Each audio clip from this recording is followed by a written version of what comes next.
안녕하세요. 옹부 목사입니다.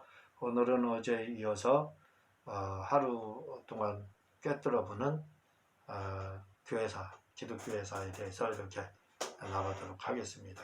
제9장 변화하는 조정을 필요로 한다. 변화하는 조정을 필요로 한다. 1510년에서 1767년까지입니다.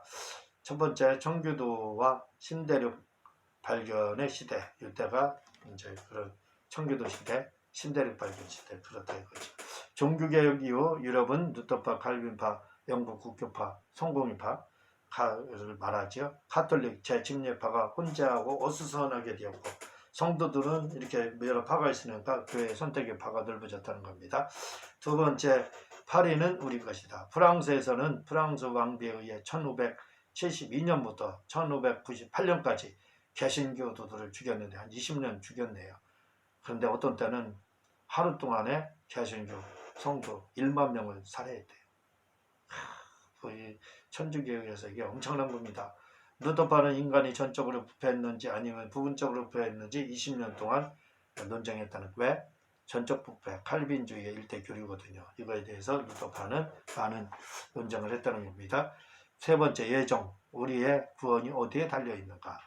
야콥, 알미니우스는 네덜란드의 명성 높은 명망 있는 목회자였다는 겁니다. 그런데 1500년대 후반 어느 목회자가 칼빈의 종론이 틀렸다고 이제 주장을 하게 되는 거예요.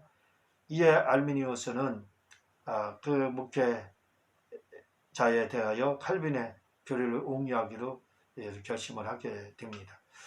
칼빈주의 교리가 틀렸다 이렇게 어느 목회자가 하니까 이 알미니우스가 그럼 그거 내가 한번 옹호해야 되겠다 해서 이제 연구를 하는 거예요. 그러나 그런 논쟁을 하기 전 이미 논쟁에서 죽어 말았다. 그런 논쟁을 벌이기 위해 칼빈과 상대의 사상을 연구하다 칼빈이 주장이 틀렸다는 것을 발견하게 됩니다. 연구하다가 결국 알미니우스가 칼빈주의를 변호하려다가 그러기 위해서는 연구를 해야죠. 서로 다 알아야 되는 것. 하다 보니까 칼빈주의 맹점이 발견된 겁니다. 결국 알미니우스가 내린 결론으로 칼빈주의는 분열이 되었고 그는 1609년에 죽었지만 칼빈에 의해 정도는 지금까지도 갈등이 계속되고 있다. 알미니우스가 죽자 그의 추종자들은 5가지 항변을 발표했다. 이게 알미니언주의 5대 교리입니다. 첫째로 인간은 스스로 선한 것을 할 수 없다. 그렇죠. 스스로 선한 일을 할 수 없다. 둘째로 하나님은 세상 일처를 듣기 전에 예수를 믿겠다고 자유를 선택한 모든 사람들을 구원하시기로 선택하셨다. 그 자유의지. 셋째로 예수 그리스도는 모든 사람을 위해 돌아가셨다. 그러나 그의 죽음은 오직 믿는 자들만을 구속한다. 그렇죠. 예수님 모든 사람들을 위해서 죽었죠. 그러나 누구를 위해서? 믿는 자들만. 안 믿어서, 그러니까 안 믿었기 때문에 구원받지 못한다 이거죠. 넷째로 인간은 자기를 구원하시고자 하는 하나님의 시도를 거부하겠다고 선택할 수 있다. 하나님의 은총을 거절할 수 있잖아요. 지금도 거절하잖아요. 성령 해방죄 예수 안 믿고 그러잖아요. 이런 게 다 거절할 수 있다는 거죠. 자기가. 근데 다섯째로 성경은 믿는 자가 구원을 상실할 수 있는지 그렇지 않는지에 대하여 명확히 말하지 않는다. 성도의 견인, 이 부분 칼빈주의 성도의 견인을 지금 부정하는 거예요. 그렇지 않다 이겁니다. 믿는 자가 구원을 상실할 수도 안 믿는 걸 포기하면 상실할 수 있다 이 말이지요. 이에 1618년 네덜란드의 제오 무리스가 이 논쟁을 끝내야겠다고 결심했다. 그는 알미니우스를 좋지 않게 생각하는 감정으로 유럽 전 지역 목회자를 트로트에 모이게 한 후 알미니우스를 탄핵했다. 그리고 칼빈의 주장 5가지 요점을 정리해 변론을 제기한다. 첫째는 인간의 전적 부패 말했죠. 칼빈주의 첫 번째 교리 전적 부패. 둘째는 무조건 선택. 셋째는 제한적 숙제. 넷째는 불가항적 은총. 다섯째는 성도의 견인. 이걸 말을 해요. 이 견인 토르토의 공예 후 예정론은 칼빈주의 핵심이 되고 말았다. 두 번째 무조건 선택이 예정론이 돼 칼빈주의 핵심이 되고 말았다는 거죠. 네 번째 코페르니쿠스가 몇 명이나 더 필요한 거지. 1500년대 중반 폴란드의 니콜라스 코페르니쿠스는 통상적인 세계관에 도전한다. 그는 지구 중심의 우주관보다 태양 중심의 우주관이 수학적으로 더 타당성이 있다고 주장했다. 얼마 후 또 다른 과학자인 갈릴레오가 나타나서 지구가 태양의 주위를 둔다고 발표했다. 이는 세상을 깜짝 놀라게 하는 발표였다. 이 1500년경에 중반에 코페르니쿠스 전환 그렇게까지 하잖아요. 지구가 태양을 두는 거지 태양이 지구를 두는 게 아니다. 이렇게 이제 그 주장 이게 굉장히 중요한 우주관이죠. 갈릴레오가 또 이것 논문을 발표했고요. 변화하는 나라들 신성로마 제국 황제에 의해 개신교들과 30년 전쟁이 일어났는데 그 이유는 교황의 축사를 개신교들이 창밖으로 던져 말똥 더미 위에 떨어지게 했기 때문이다. 결국 이 30년 전쟁으로 1000만 명의 기독교인들이 죽게 된다. 이 엄청나게도 천주교인들 그리고 또 기독교인들 특히 천주교인들에서 30년 전쟁으로 그 1000만 명이 이렇게 죽게 되잖아요. 순교당했잖아요. 대륙에서 이렇게 30년 전쟁이 일어날 때 영국에서는 나름대로 종교적 갈등을 겪게 되었다. 1604년에 종교개혁자들은 햄프턴 궁전에서 영국 왕 제임스 1세를 만났다. 그들은 영국 교회를 정화하기를 원했다. 이들을 가리켜 우리는 청교도라 했다. 제임스 1세는 칼빈의 종교개혁을 일으켰을 때 썼던 제네바 성경 번역본을 좋아하지 않았다. 그래서 한 청교도의 제의를 받아들여 44명의 학자들을 소집하여 34만 개월 동안 성경을 번역했다. 이 성경을 가리켜 우리는 킹제임스 성경, 흠정역이라고 하고 있는 것이다. 이렇게 성경을 번역했지만 교회 문제는 해결되지 않았다. 그러자 햄스턴 궁전 회의가 끝난 후 몇몇 청교도들이 영국 교교로부터 분리되었다. 이들은 우리는 분립하라 하는데 이 분립하는 또다시 두 분류로 나누어져 1607년에 네덜란드로 도피한다. 그리고 그들은 다시 두 집단으로 나눠서 한 집단은 네덜란드에서 남아 네덜란드를 변화시킨다. 그리고 한 집단은 메이플라워를 타고 서쪽으로 향하여 신대륙에 당도한 후 매사추세츠에 정착한다. 오늘날 미국인들이 필그림 파더라고 부르는 사람들이다. 네덜란드의 남은 그룹의 지도자는 존 스미스였다. 그는 오직 믿는 자의 침례만이 유효하다는 급진적인 사상을 받아들였다. 이들을 가리켜 우리는 침례교파라고 후에 부르게 된다. 그들은 알미니언주의를 받아들이게 된다. 존 스미스가 1610년 죽자 그의 친구인 토마스 헬르즈가 약간의 교인들을 이끌고 영국으로 들어가 침례교를 세우게 된다. 이 침례교의 영향을 받은 자는 존 버년, 찰스 스펄전, 마틴 루터 킹, 빌리 그레임이다. 다시 말해 이들은 재침례교의 영향을 받은 자들이다. 제임스 1세가 죽고 그의 아들 찰스가 황제가 된 후 모든 교회는 영국 국교인 성국인을 따라야 한다는 명령을 내렸다. 이로 인해 영국에서 영국 국교회와 비국교회와의 전쟁이 일어나는데 이때 청교도라 하는 비국교회의 지도자는 우리가 잘 아는 올리버 크롬웰 장군이었다. 그는 5년 내 영국을 장악하고 찰스와 대주기를 참살했다. 이를 우리는 청교도의 혁명이라고 부른다. 이때 존 번역이라는 사람이 크롬웰 군대에 징집되었다가 전역을 한 후 침례교 목사가 된다. 1660년 크롬웰 공화정 정치가 끝난 후 찰스의 아들이 다시 왕이 된 후 그는 영국 국교회 외에 비국교회를 탄압하기 시작한다. 이때 존 번연은 영국 국교회의 인가를 받지 않고 설교했다는 이유로 투옥이 된 후 전력점을 쓰게 된다. 변화하는 문화. 유럽 대륙이 전쟁을 잇는 동안 지구 반대편에서는 1492년 콜럼버스가 중앙아프리카에 도착한다. 그는 금을 찾고 있었다. 왜냐하면 그는 금을 찾아 경제적으로 십자군을 도와 이슬람 교도들을 쓸어버리기를 원했기 때문이다.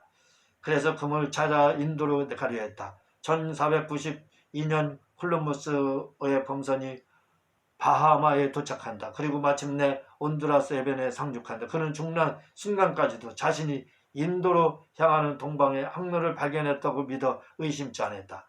그러나 그가 실제로 발견한 것은 신대륙이었다.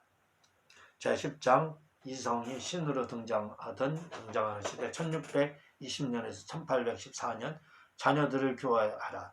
청교도들이 신대륙에 도착한 후 한 세대가 지나자 자녀들 중 기독교 신앙을 믿는 자는 50%도 안 되었다. 그래서 특단의 주주가 필요하게 되었다. 그래서 그들은 처음에는 믿지 않는 부모의 자녀들에게 침례를 주지 않았지만 이제 부모는 믿지 않아도 그들이 신앙을 고백하며 침례를 주었다. 그러나 큰 시류를 거두지 못했다. 그래서 나온 것이 1692년 세일럼의 마녀사냥이다. 한 12세 소녀가 마법을 쓴다는 거짓 것으로 50명의 여자들이 고발된다. 그리고 19명이 교수형을 받는다. 이로 인해 기독교 신앙을 고백했지만 그러나 이는 청교도의 영원한 오점이 되고 만다. 저는 저홍부 이것을 읽으며 개신교가 천주교보다 더 극양무도했다는 것을 알게 되었다. 왜냐하면 이때 유럽은 더 긴 시간 동안 마녀사냥으로 인해 수많은 사람들이 죽었기 때문이다. 기독교가 세계를 점령하는데 언제나 캐치프레이즈가 있었는데 노마를 정복할 때는 체험을 강조했고 도덕의 회복이었다. 그리고 둘째는 청교도들이 미국과 유럽을 점령하는 데는 부모가 믿지 않아도 예수를 영접하면 침례를 주는 침례의 보편화와 두 번째 강권의 최후라는 말 때문이다. 이 강권의 최후라는 말을 유럽과 미국의 청교도들은 불신자에게 예수 아니면 죽음을 택하라는 말로 해석을 했다. 그래서 죽음이 무서워 많은 사람들이 예수를 믿었다. 미국과 유럽의 마녀사냥이 그래서 이루어진 것이다. 이것 때문에 사랑을 외치는 교회들이 잔혹했던 것이며 이슬람과 맞설 수 있었던 것이다. 셋째로 우리나라 기독교가 부흥된 이유는 예수 믿고 성령 체험하면 복을 받을 수 있다고 했는데 이것이 새마을운동과 부합되어 대부흥이 이루어진 것이다. 그러나 지금 필요한 것은 이제 이거의 말씀과 정립과 또 기독교인의 회복이다. 두 번째, 인간 이성의 혁명. 종교개혁 이전의 기독교인들은 교회의 전통이 세상을 보는 렌즈였다. 그러나 16세기 기독교인들은 오직 성경으로 돌아가자 하므로 이런 전통을 많이 무시했다. 교회의 전통이 세상을 보는 렌즈였는데 이걸 무시했다는 거죠. 그리고 1600년대, 1700년대에 이르러서는 인간들의 내적인 힘인 이성이 곧 교회의 전통이 시작했다. 생각하는 힘을 이성이라고 하죠. 다시 말해 세상을 보는 렌즈가 이성이 되었다. 그래서 16세기 이전과 같이 교회의 전통이 되어 한 렌즈로 세상을 보는 것이 아니라 다양한 렌즈를 가지고 세상을 보게 된다. 이 다양한 렌즈가 이성이었다. 이 이성에 대한 강조가 나타난 시기가 바로 18세기 계몽주의였다. 다시 말해 이성을 깨우는 운동을 말하는데 제 생각으로는 이렇게 그들은 계몽시켰을 것 같다. 당신도 이성만 깨우면 훌륭한 사람이 될 수 있다. 즉 신이 될 수 있다라고 말이다. 이런 계몽주의의 사고에 불을 당긴 사람이 있는데 그가 바로 아이작 뉴턴이다. 그가 발견한 우주의 신비는 참으로 엄청난 것이었다. 계몽주의자들은 뉴턴의 이론으로 우주의 신비를 밝혀내자 이제는 이성으로 되지 않을 것이 없다는 것을 알게 된다. 그러므로 계몽주의는 한마디로 잠자고 있는 이성을 깨우면 안 되는 일이 없다는 뜻이다. 오늘날로 하면 긍정주의자들이라 보면 될 것이다. 계몽주의란 잠자고 있는 이성을 깬다는 주의인데 쉽게 말하면 잠자고 있는 이성을 깨우면 신으로 만드는 주의가 계몽주의다. 다시 말해 이성에게 할 수 있다는 신념을 불어넣어 이성을 신으로 만든 것을 말한다. 아니 니체가 그래서 신을 죽였다 하며 사람을 초인으로 내세운 것은 아닌가 싶다. 70년 80년대 한국교회 급성장한 것도 새마을운동과 더불어 이런 계몽운동이 아닐까 한다. 종교혁명 1734년 조나단 에드워드는 미국 시민으로 하나님의 영광을 위해 결단해야 한다고 했다. 처음에는 별 반응이 없었지만 그가 노댐턴 교회에서 5년은 목회했지만 별 반응이 없었지만 1734년부터 300명의 교인들이 죄를 자각하기 시작했다. 이것이 바로 노댐턴의 부흥의 대각성이라 불리게 된다. 1600년대 유럽에서는 경건주의 운동이 일어났는데 이때 독일은 진젠드루 도르프 백작이라는 사람이 살고 있었는데 이때 그는 열정적인 경건주의자이다. 그런 인근의 가톨릭 제후들은 모라비아 교도들을 핍박했다. 그때 인근의 가톨릭 제후들은 모라비아 교도들을 핍박했다. 모라비아란 보헤미아 프로테스탄들의 소규모 집단을 의미한다. 이때 비를 맞으며 진젠드루 부의 저택으로 피신하게 된다. 거기서 그는 주님의 가오라는 신앙 공동체를 만들게 된다. 이들의 영향을 받은 진젠드루 부 백작은 모라비아 교도가 된다. 이들은 24시간 무휴하며 열정적으로 100년 이상 지속적으로 기도했다. 이 모라비아 교도들은 100년이 되지 않아 전 세계에 300명 이상의 선교사를 발송했고 3,000명 이상의 희심자들에게 침례를 베풀었다. 요한웨슬레 형제 1736년 영국교회 성직자 한 사람 미국 원주민들에게 복음을 증거하기 위해 조지아 식민지로 건너가고 있었다. 그런데 갑자기 폭풍이 몰아쳐서 승객들의 비명을 지르며 공포에 떨었다. 하지만 일단의 모라비아 경건주의자들은 조금도 동요하지 않고 평화롭게 앉아 시편으로 찬양했다. 그 장면을 목격한 성직자는 너무나 놀랐다. 나중에 그는 나는 평생에 그렇게 영광스러운 날을 보지 못했다라고 기도했다. 그가 바로 요한 웨슬레였다. 모라비아 교도 한 사람이 요한 웨슬레에게 주님을 아십니까? 라고 물었다. 저는 그분이 세상의 구세주시라는 것을 알고 있습니다. 라고 대답하다. 그러자 모라비아 교도가 그렇다면 그분께서 당신을 구원하셨다는 것도 아십니까? 라고 다시 물었다. 저는 더듬거리면서 그분께서 저를 구원하셨기를 바랍니다. 라고 대답했다. 그리고 잠시 후 저는 미국 원주민들을 회개시키려고 이 땅에 왔습니다. 그러나 정작 저는 누가 회개시켜 준단 말입니까? 라고 후느꼈다. 존 웨슬레는 2년 동안 미국 식민지에서 열매 없이 사역하다가 다시 영국으로 돌아왔다. 1738년 존 웨슬레가 조지아 식민지에서 열매 없이 사역하다 영국으로 돌아오고 나서 2년 뒤 찰스 웨슬리가 그리스도를 구세주로 영접했다. 그로부터 사흘 후 형 존 웨슬리가 런던 알더스케이드 거리를 방문했다. 그는 어떤 사람이 루터의 노마서 강해를 강의하는 것을 듣기 위해서 했는데 그는 그만 노마서 강의를 듣다가 8시 45분 이상하게도 마음이 뜨거워지는 것을 체험하게 된다. 그리고 그분이 내 죄를 깨끗하게 하셨고 나를 구원하셨음을 깨달았다고 고백한다. 그리고 그는 영국 교회 내 경건주의 모임을 조직하여 신성클럽이라 하는 모임을 주도한다. 존이 런던의 거리에서 회개를 체험한 후 그의 추종자들은 오교에서 설교운동을 하게 되는데 이때 활동했던 설교자 가운데 사라 크로스비라는 여성이 있었는데 그는 20년 동안 영국 전역을 지내며 복음을 전하며 여성 형제단을 조직한다. 5번째 조지 히필드. 조지 히필드는 옥스퍼드 대학에서 등록금을 벌기 위해 사안으로 일하게 되었다. 찰스 웨슬리가 복음을 위해 일할 일꾼들을 모집했을 때만 해도 삿발뜨기에 이 젊은 사원은 그다지 주목을 받지 못했다.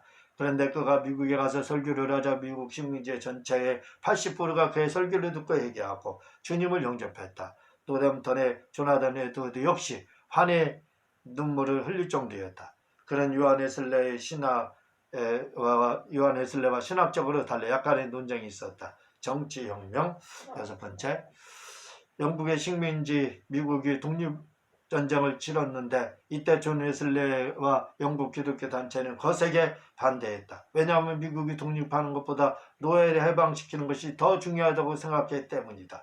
그러나 미국은 기독교 신앙의 바탕으로 독립전쟁을 일으켰고 교회와 성도들은 지지했다. 그런데 이 책에서 우리가 관심을 가져야 할 부분은 미국의 부통령이었던 토마스 제퍼슨은 예수의 이적을 천박한 무지로 날조라고 매도했고 벤자민 프랭클린 역시 나는 예수의 신성이 의심스럽다고 말했다. 또한 이들이 작성한 독립 선언문조차 이들의 주장이 들어가 하나님을 자연의 하나님이라고 명명했다고 한다.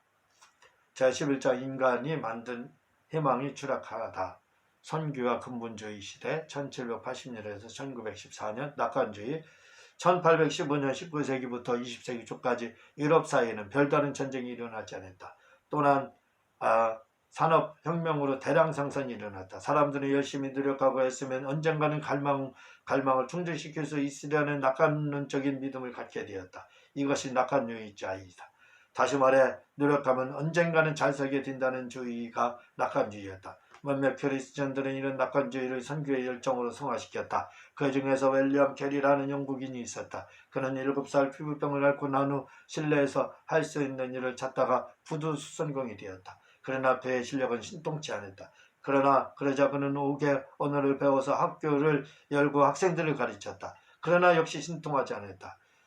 그러다 그는 특별 침례교회 목사가 되어 설교했는데 역시 신통치 않았다. 그는 26살 되던 해 하나님으로부터 큰 것을 기대하라, 하나님을 위해 큰 것들을 시도하라는 설교한 후 행동을 옮겼다. 이것이 낙관주의적 신앙인 것이다. 윌리엄 캐리는 선교를 조직한 후 12명의 사역자들로부터 선교원을 약속받았다. 그리고 본인 스스로 인도로 선교를 간다. 그와 아내와 자녀들은 다음에 인도에 도착한다. 그런데 2 자녀가 죽었다. 그리고 아내는 그로 인해 우울증에 걸린다. 그리고 그는 7년 동안 사역했지만 인도인 단 한 명에게 침례를 주는데 그쳤다. 다른 사람 같으면 이 정도면 선교를 그만두었을 것이다. 그러나 윌리엄 캐리는 구두수선궁이 세계를 깜짝 삼킬 비전을 포기하지 않았다. 결국 그는 선교보단 인도에 토착어를 배워 성경을 번역할 것을 꿈꾼다. 그리고 그의 노력으로 24가지 토착어로 성경을 번역한다. 당시에는 큰 효과를 거두지 못했지만 후에는 인도 선교의 큰 토대가 되었다. 또한 1834년 그가 세상을 떠난 후 76년이 되던 해 그가 반강제로 조직한 선교회에서 세계 160개 선교단체에서 1200명의 선교사들이 파송하였다. 그로 인해 10배 이상의 크리스천들이 증가하게 된 것이다. 이 낙관주의는 캐리인지 부흥을 일으켰고 제2차 영적 대각성을 일으켰다. 또한 캐리인지 야외 집회를 이끌어 제2차 영국 대각성을 일으킨 바튼스턴 목사는 낙관주의를 새로운 차원으로 끌어올렸다. 그는 알렉산더 캠벌이 이끈 침례교와 통합을 한다. 그리고 이들은 성경을 제외한 다른 모든 것들은 버리고 신약 성경의 기독교를 회복시킬 수 있다고 외치며 성경이 말하는 곳에서 우리도 말하고 성경이 침묵하는 곳에서 우리도 침묵한다라고 주장하며 성경으로 환원하자는 환원주의자들이 나타난다. 오늘날로 말하면 성경 하나면 된다라고 주장하는 자들이다. 이렇게 미국의 제2차 대각성을 이끈 또 다른 인물이 있는데 그는 찰스 핀이라는 변호사이다. 그는 예수님을 믿고 침례를 받고 난 후 곧바로 자기 사무실을 폐쇄하고 주 예수 그리스도께서 자신의 뜻을 변론하도록 의뢰하기 하셨기에 때문에 당신의 소송 의뢰를 받을 수 없습니다라는 문구를 쓴 후 대각성을 이끌었는데 그런데 그의 이런 대각성 운동의 근본에는 낙관주의적 신학이 그를 사로잡았던 것이다. 무너지는 낙관주의. 현대를 특정 지었던 낙관주의가 1800년 후반에 들어서 붕괴되었다. 그 이유는 자유주의 교회는 기독교 신앙을 사회복음으로 축소시키게 되었고 보수주의자들은 사회개혁으로만 부족하다는 것을 깨달으면서이다. 무죄는 오직 영혼 구원만 외치는 풍해를 열었다. 이것이 현대의 낙관주의를 거부하는 것이 되었다. 다시 말해 보수와 자유주의자들은 자기들이 주장하는 것으로 무엇이든지 다 할 것 같았는데 그렇지 않음으로 실망했던 것이다. 그러나 무디가 나타나 그 대안으로 현대 낙관이 아닌 천국 낙관을 주장하게 된 것이다. 그래서 성도들에게 천국을 사모하는 내세적 신앙을 갖게 했던 것이다. 이것이 현대 낙관주의를 저항한 것이다. 즉 오늘날도 똑같다. 다시 말해 내세만 강조하는 것은 현대 낙관주의를 내세 낙관주의를 바꾸는 설교인 것이다. 그러나 나는 현대 낙관주의와 내세 낙관주의를 같이 받아들여야 한다고 생각한다. 제12장 다양성의 신앙으로 만개역사 포스트 모더니즘 세계로 1906년에서 현대까지 정교회는 약 세계 1억 4천만 명의 신자를 보유하고 있다. 이 정교회가 발달하지 못한 이유는 이슬람의 영향으로 동유럽과 터키 밖으로 빠져나가지 못했기 때문이다. 두 번째, 공산주의 발흥. 러시아 정교회는 이슬람교의 영향을 받지 않았지만 20세기 초반 공산주의 영향을 받게 된다. 러시아 종교의 대주교가 레닌에게 반기를 든다. 결국 당의 분노를 사 결국 러시아 종교의 지도자 28명과 1000명의 사제가 순교를 당한다. 그리고 스탈린에 의해 더 어려움을 겪는다. 1990년 공산주의가 붕괴되기 전까지 활약을 하지 못하다 1990년 이후로 새로운 활약을 찾고 있다. 세 번째, 칼 바르크. 19세기 자유주의 신학을 익힌 칼 바르크의 스승들은 칼 바르크에게 자유주의 신학을 가르쳤다. 바르크는 스승들의 가르침에 좌절했다. 1914년 독일 전쟁 정책을 지지하는 성명서들이 스위스를 떠들었다. 바르크는 스승들이 그 성명서에 서명했다는 소리를 듣고 스승들에게 환멸을 느낀다. 그는 당시를 이상해 말하길 19세기 신학은 더 이상 내게 미래를 제시하지 못했다라고 말했다. 절망에 빠진 칼 바르크는 성경으로 돌아갔다. 그는 스승들에게 성경은 인간적인 종교 문서라고 배웠지만 이제는 성경을 하나님의 말씀으로 읽었다. 그는 자유주의 신학을 폐기하려고 노력했다. 칼 바르크는 성경과 하나님의 주권을 강조함으로써 16세기 종교개혁자들의 목소리를 다시 한번 높였지만 그의 신학의 몇 가지 국면은 역사적인 기독교 신학과는 달랐다. 그래서 그의 접근 방식이 신개혁 또는 신정통 신학이라고 알려지고 있는 것이다. 네 번째, 분리주의가 되는 근본주의자들. 자유주의자들은 후 천년설을 지지했지만 근본주의자들은 전천년설을 지지했고 자유주의자들은 신학 연구를 주장했지만 근본주의자들은 신학 훈련을 거부했다.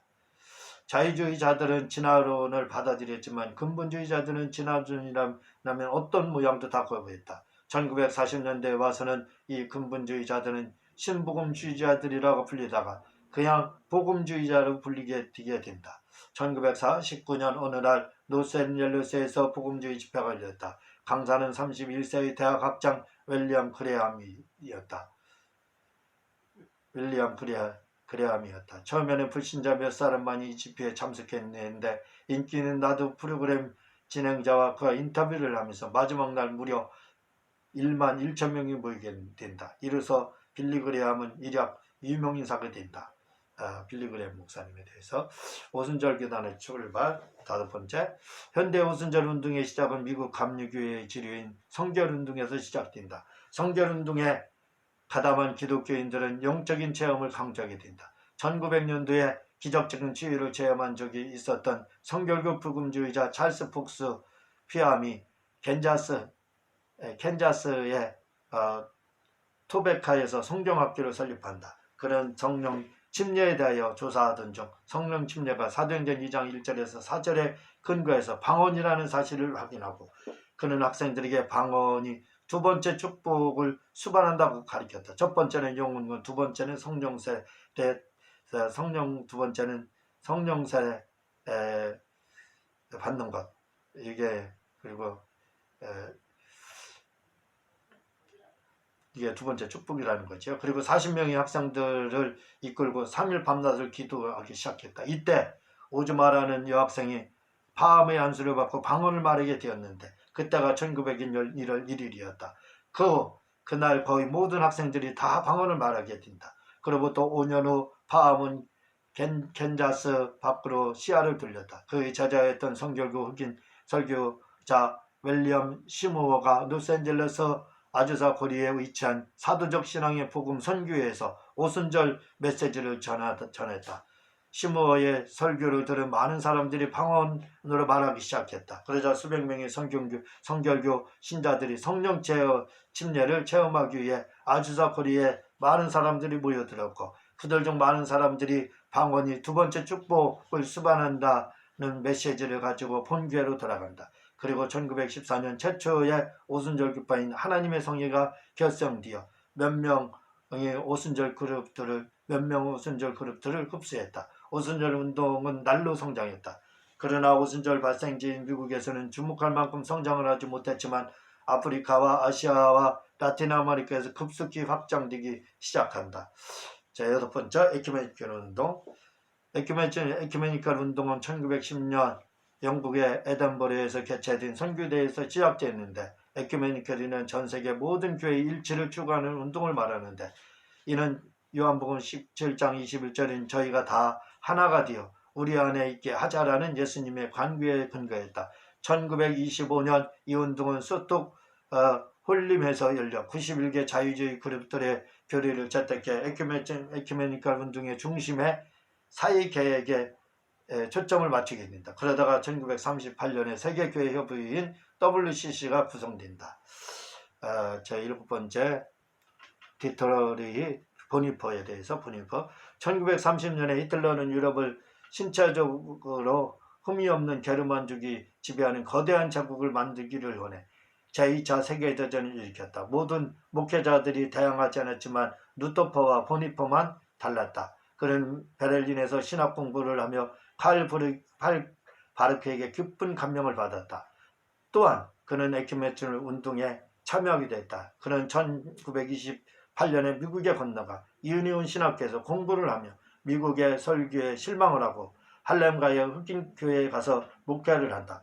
보니퍼가 이렇게 미국에서 목회하는 동안 독일에서는 모든 교회가 친나치에 흡수되었지만 카을 바르크와 5,000명의 자치 정책에 항거한다. 이들이 세운 교회가 고백교회인데 결국 신학교까지 설립한다. 1930년 중반 히틀러는 고백교회에 나치에 흡수될 것을 촉구한다. 이에 반대하자 칼 바르크를 추방한다. 보니퍼도 강력하게 반대했지만 결국 고백교회 목회자들은 히틀러에 항복하여 통제한다. 이때 쿠리덴 붐을 비롯한 크리스찬과 교황은 유대인들을 구하려 애를 쓴다. 보니퍼를 아끼는 미국 신학자들은 교수 자리를 제공하지만 그는 다시 독일로 돌아간다. 그리고 히틀러의 암살 음모단에 가담한다. 1943년 보니퍼는 유대인들을 독일 밖으로 빼들렸다는 혐의를 툭 띄고 이듬해 히틀러 암살 계획이 실패로 돌아간다. 게슈타포는 그 암살단에 본 히퍼가 포함되어 있는 것을 발견하고 4월 5일 사형 판결을 받는다. 그리고 3일 후 보니퍼는 교성을 받고 죽는다. 그리고 4주 후 독일이 항복을 한다.